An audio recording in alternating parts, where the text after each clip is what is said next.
Tiens, Comment est-il? un champion du monde. Bonne soirée. Et tâchez d'être brillant, hein. Le temps ne fait rien à l'affaire quand on est con. Un dîner de con. Il a une belle tête de vainqueur. J'ai dîné cette semaine dans 2 ou 3 restaurants qui sont justement d'ailleurs des restaurants soi-disant clandestins, avec un certain nombre de ministres.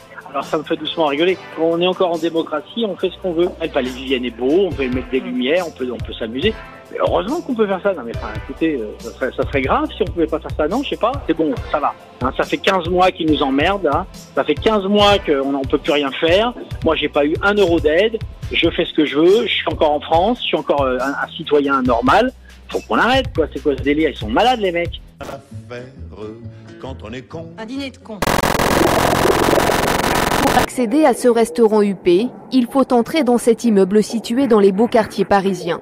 L'adresse n'est connue que de quelques privilégiés. Ces 2 clients restent évasifs quand on leur demande notre chemin. Il semblerait. Car déjeuner ici est illégal. Nous décidons de réserver une table pour ce soir, mais avant il faut montrer patte blanche. Vous venez de la part de? Nous devons également choisir notre menu. Le soir, c'est les menus à partir de 160 €. Et qui vont jusqu'à 490 €. Une clientèle fortunée car le chef est peu connu du grand public mais proche des stars.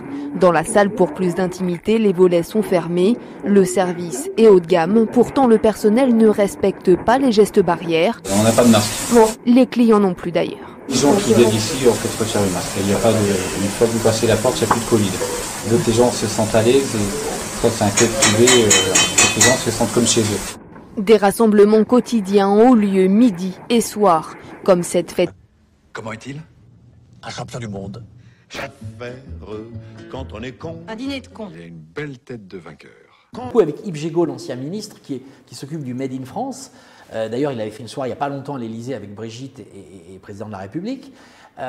Et donc, je me lance là-dedans. On va faire connaître des produits français.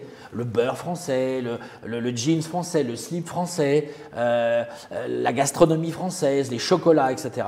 Et dans ce club, 2 fois par mois, on recevra, avec mon ami Christophe Leroy, le chef de Johnny Hallyday, et d'autres chefs d'ailleurs, des gens pour déjeuner ou dîner.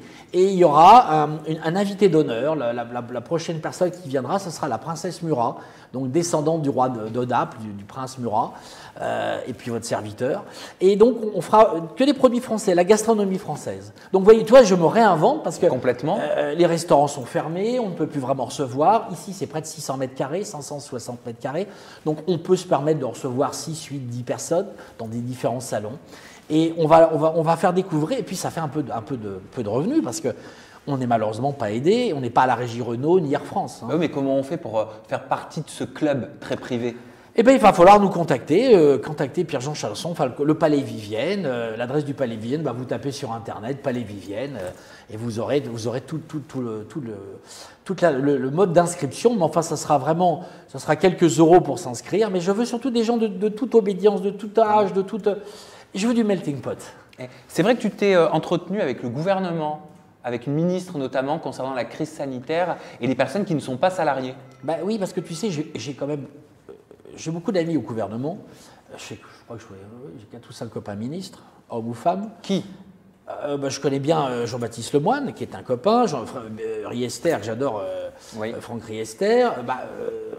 Roselyne Bachelot, c'est une personne que je connais depuis quand même quelques années maintenant, que j'apprécie énormément.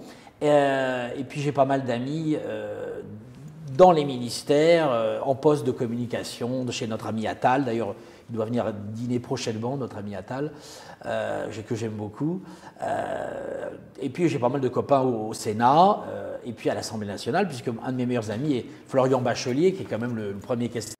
La connerie à ce point-là, moi, je dis que ça devient gênant.